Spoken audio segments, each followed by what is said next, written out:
nagnakaw ng corn beef, Yan. kulong. Yung nagnakaw ng mangga, Oy, oo, kulong. naalala ko yun. Isa pa yun.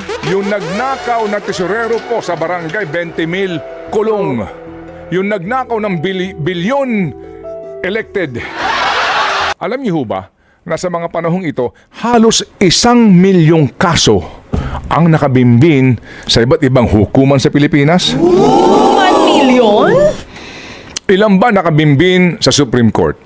Court of Appeals, alright? Hanggang sa pinakamababa po, yung Municipal Trial Courts. Ang tagal ng mga kaso. At ang masakit dito, yun din pong maliban doon sa mga kaso po ng karumal-dumal na krimen o kaso pong may kaugnayan po sa life or property, yung pong kaso ng katiwalian, di ba? Yung bang tipong sa kanila, mas magandang magnakaw ka na lang ng mas malaki kasi kapag malaki ninakaw mo, makakakuha ka ng mahusay na abogado na siya magiging daan para sa iyong acquittal eventually. E di ho ba ang prinsipyo is crime does not pay?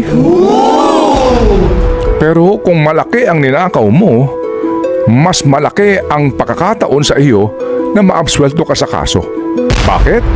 Kasi ang mga abogado mo husay. Mahusay saan? Mahusay po sa mga pamamaraan para ka ma-acquit kasama na ang inordinate delay. Yun lang pong mabimbin ang paglilitis. Tuwan-tuwa ka na. Bakit? Eventually sasabihin mo, mga mahal na maestrado, pinagkaita ng inyong lingkod ng mabilis ang paglilitis at nasa saad yan sa ating saligang batas. Pinagkaitan ako kaya idispisyo ang kaso ng aking pagnanakaw ng bilyon. Pero yung mga ang ninakaw, halimbawa, 10,000. Yung ganun lang, 100,000 pesos. Yung nagnakaw ng corn beef, Yan. kulong. Yung nagnakaw ng mangga, Oy, oo, kulong. naalala ko yun. Isa pa yun. Yung nagnakaw ng tesorero po sa barangay 20,000, kulong. Yung nagnakaw ng bilyon, elected.